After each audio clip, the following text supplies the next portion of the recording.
Let's begin with Stratos Doukas. All three of these writers that I'm going to be discussing in my podcast belong to the generation of the 1930s. The generation of the 1930s grappled with a defeat in Asia Minor, with warfare, and how to reconcile the lofty goals of the politicians with the experiences of those who went through the situations and the trauma of warfare. Stratis Doukas is one such example of an individual who tries to talk about some of the darker sides of war and warfare. Typically in history books, we talk about the megalide and the glory of expansion, yet don't talk about the personal toll that it takes on the people who do the fighting. Stratis Doukas was born on May 6, 1895, in Moskonisia, which is today's Asia Minor. This is the island of Lesbos, Mytilene, and on the Turkish peninsula is Ayvali. And this city, there are a lot of our writers who come from Ayvali. And over here, Moskonisia, so these little islands. And this is where Stratis Doukas was born. He's the son of Konstantinos Doukas and Emilia Hadjiapostoli. He had an older brother, Alex, and a younger sister, Eleni. Now, Doukas went to elementary school on the Moskonisia. He went to junior high, received his high school and junior high education in Ayvali, which was a very prominent Greek diaspora community. From there, Doukas went to the University of Athens to study law. However, he never finished law school because he had to stop and participate in World War I. Doukas fought on the Macedonian border, so northern Greece, fighting with the Bulgarians. He also then, after the end of World War I, participated in the Asia Minor campaign. So he had personal recollections and experiences of life of the situation on the Turkish peninsula and of basically what was going to happen. He was discharged from the military in 1923 and got involved in art. He really took a pride in spreading Asia Minor popular art, both sculpture and textiles. He organized painting exhibits with Fotis Kondoglou and Spiros Papalouka.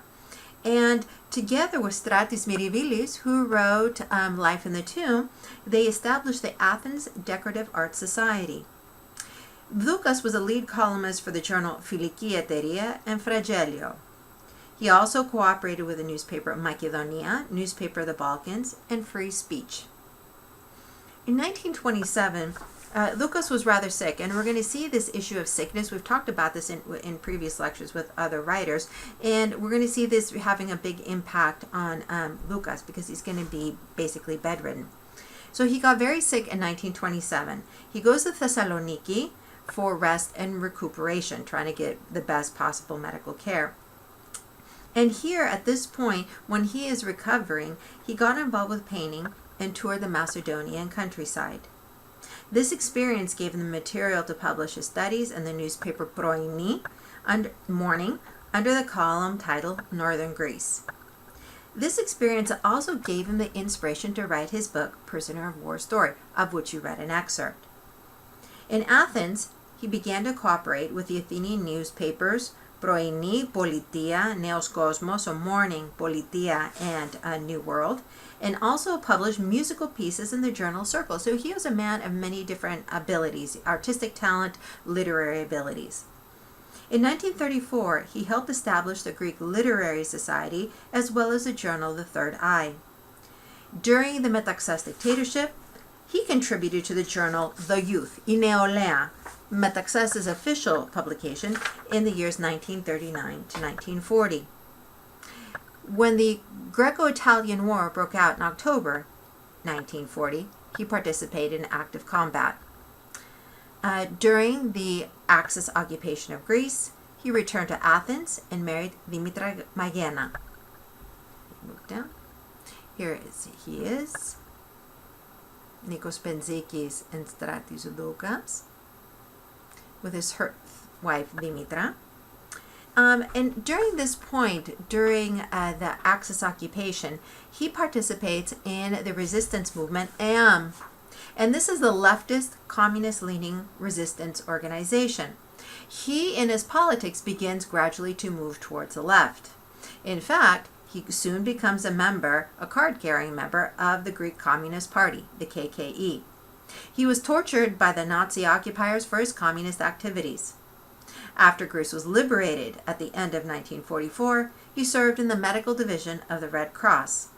It is at this point that he begins contributing to the journal Free Letters, Our Century, Poetic Artistry, and Scales, Ελεύθερα Γράμματα, O Aeonas Mas, Poetiki Technik, and Zygos. Those are the Greek names for the journals I just mentioned. But the health issues that came about, or the sickness that he had in 1927, came back again to haunt him. And it surfaced in prostate issues. And in 1962, he went to Moscow, the Soviet Union, to get surgery. So you could tell his communist leanings actually provided him an opportunity to go to the Soviet Union for what he thought would be a very successful surgery. Unfortunately, the surgery never happened. And as a result of these prostate issues, he was bedridden for the rest of his life. In bed, he contributed to various journals.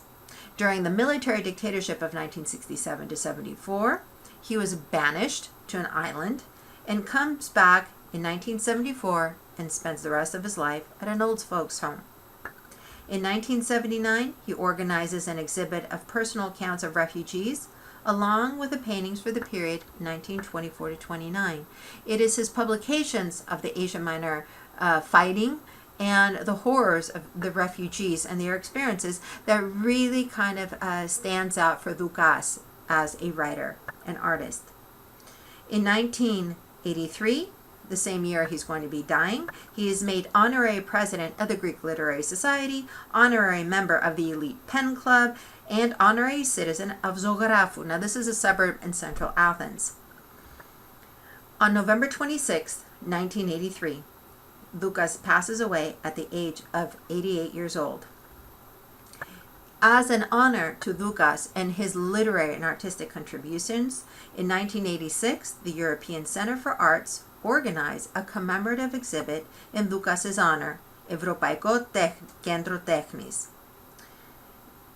So in this brief biographical sketch, please keep this in mind as I begin to talk about Politis, because both of these literary figures are left-leaning, and their experiences and their background are very similar and overlapping.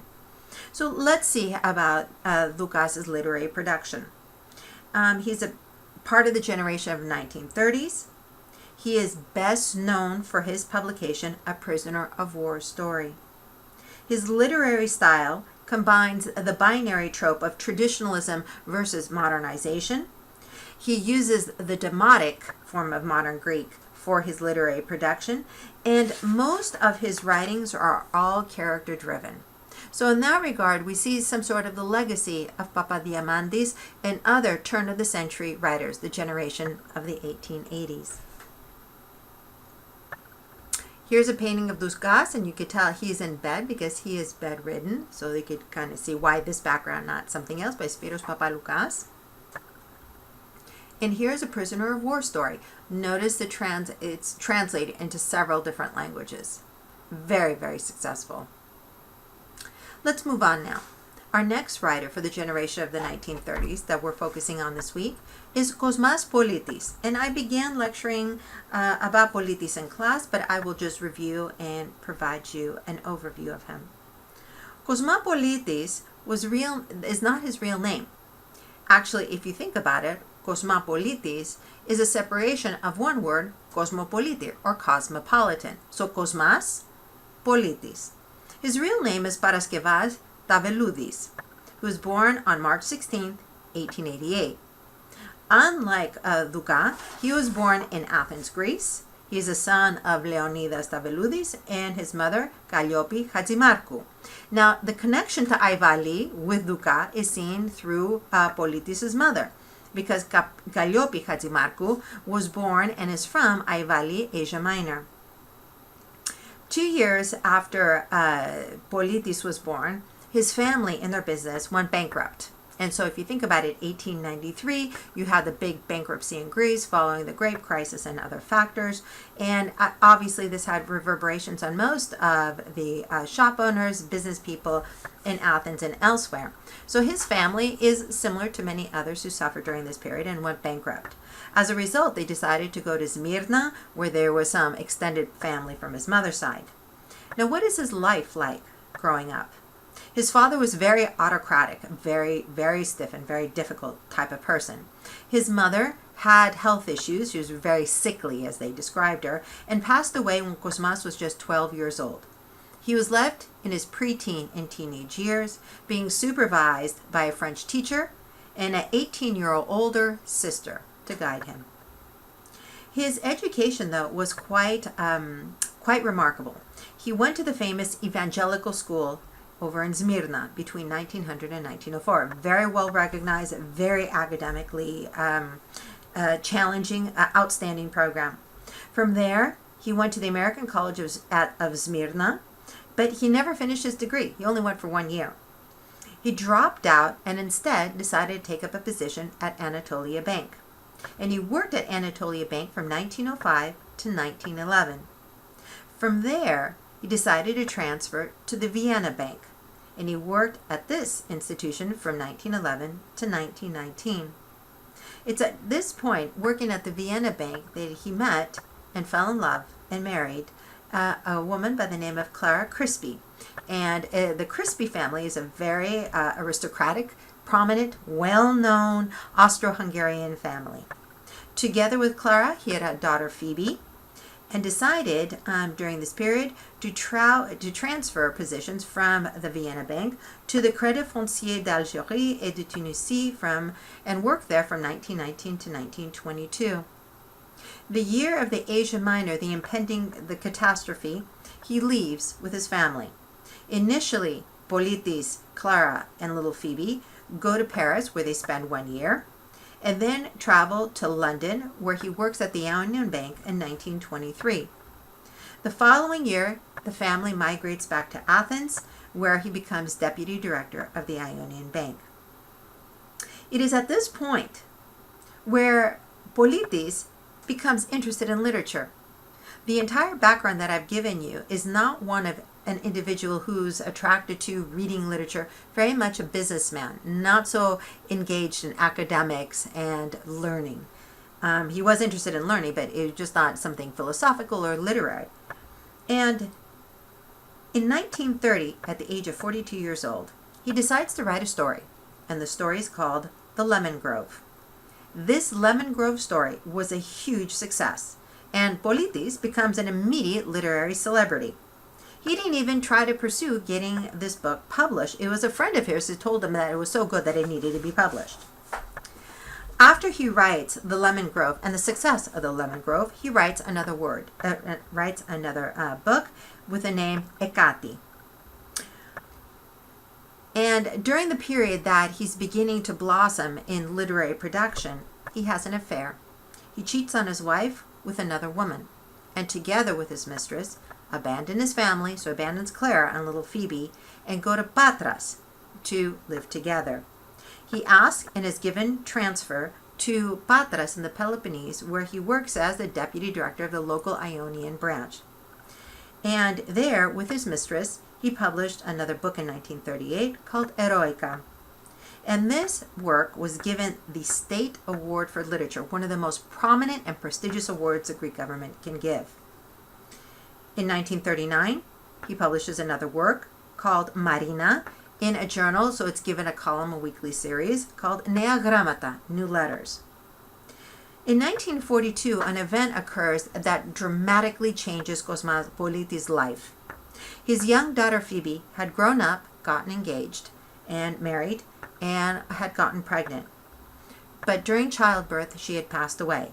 This was not an unusual circumstance for many women at this time, and Politis felt that he was to blame for her death. He decided to leave his mistress, return home, and reconciled with his wife, Clara. Because he had not gotten formal approval by the Patras branch of the Ionian Bank to go see his daughter and reconcile with his wife, he was actually terminated because it was unapproved leave. So what did Cosmas Politis and his wife do? They lived off the pension that he received from a bank despite him being fired, and also any of the translations that he did during this period.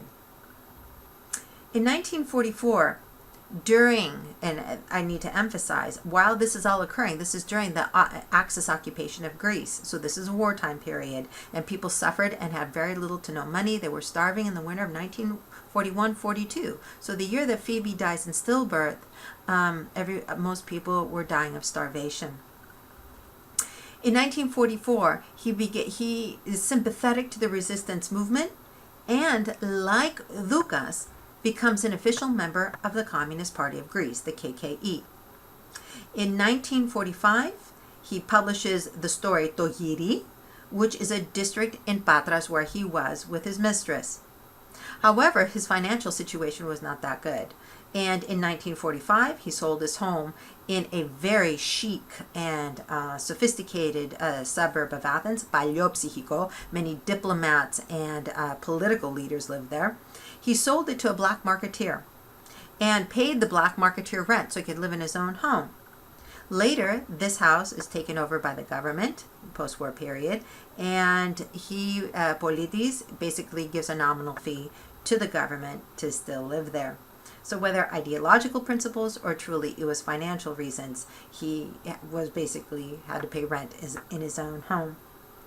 After the war was over, he became a founding member of the leftist political party EDA and ran for office in 1951 in the district where he lived with his mistress, Patras. Unfortunately, like his life with his mistress, it was not successful and he did not win a position. Yet, despite his lack of success in the political realm, he was very successful in the literary realm. And in 1946, he published another work called The Plum Tree. And then in 1962, much later, he begins publishing again Ad Hadzifrangos. And it's a story that's very similar to Eroica. And it is cosmopolitan Smyrna during the period of the impending Asia Minor catastrophe. Ad Hadzifragos won the Greek State Prose Prize in 1964. On April 21st, 1967, his wife Clara passes away. Ironically, it is the exact same day that the military dictatorship, the junta, take over power in a coup d'etat in Greece. The dictators, when they came to power, the colonels, which we'll be learning about in a later lecture, were gathering up and arresting many different politicians, mostly leftists, but many conservatives as well. Well, Cosmas Politis is one of the individuals whom the dictators targeted, and he was only let out of prison when a female friend used her connection. Her name is Tatiana Gritzi-Miliex. She had to pull a few strings in order to get him freed. But Cosmas Politis, despite getting out of prison, was utterly destroyed by Clara's death. He used this kind of sadness and his loneliness and began writing some more works. The final work that he began but never finished was called Terma, End. So as his life was coming to an end, this is what he decided to write. He never was able to complete it because he passed away himself. In 1973, as he was working on Terma, he was admitted to a leading hospital in Athens, Evangelismos, for breathing and heart issues. He was transferred after they took care of him. He was transferred to a nursing home, but the following year he goes back to Evangelismos and passed away February 23rd, 1974. So what do we know about Cosmas Politis' literary production?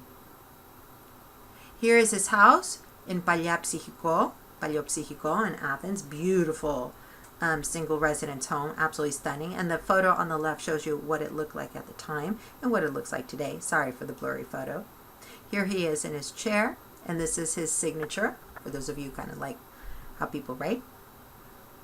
Part of the generation of the 1930s, you have Theodore Petsalis, Ilias Venezis, and Cosmopolitis. This generation, when you talk about group of writers, they actually all hung out together. So they interacted with each other. They talked with each other. Their works echoed or inspired each other. So it's a very dynamic and a very unique literary group that occurs in Greece. Here we go. Here's a group photo of the generation of the 1930s. So he is absolutely a classic individual who represents the generation of the 1930s. And his most famous work are Lemon Grove, published in 1930, Eroica, published in 1938, and At Hatziphragoz in 1962. All three of these works are characterized by their cosmopolitan character. The central theme for most of these works is trying to find authentic life. What does it mean to be organic, to be genuine? And for Cosmopolitis, he doesn't look at the elite. He doesn't look at the wealthy. In fact, if you look at that kind of hero-anti-hero dichotomy that we've talked about these past few weeks, he really emphasizes looking at the lower classes, kids who don't have money, trying to make up games to entertain themselves with nothing. So he looks at common people. And besides looking at common people, he looks at everyday aspects of life. He doesn't look at the heroic big battles. He doesn't look at the big events. Rather, playing soldiers with each other, and nothing idealized. It's very pragmatic, realistic, and as he looks at it, authentic. At Hatziphragoz, Smyrna is a central focus of the story. So while a prisoner of war story focuses on those soldiers being marched inland, and I think about, there are a lot of debates about the Armenian genocide and what the government of Turkey was doing to individuals they captured during this period, this kind of gives you insight. But remember, this is a story. So again, you have to be very careful in using it. But it does give us insight to the sentiments and feelings and what they were hearing from others. And the other factor, and I think you see this in this work, and you also kind of see a little bit of Politis style in Doukas, is getting this kind of emotional sense of what's going on. You really feel what the characters feel. Again, demotic and a very common literary style. So these two, I'm going to finish up the podcast now. I will only have 2 podcasts since I got them both together. They work very well together. So when you do the readings, remember, they're writing about everyday life. They are writing about these very unfortunate and miserable and horrible experiences. They are meant to touch you. And they're written in a very direct, common, demotic language that is supposed to be accessible to everyone and really touch you.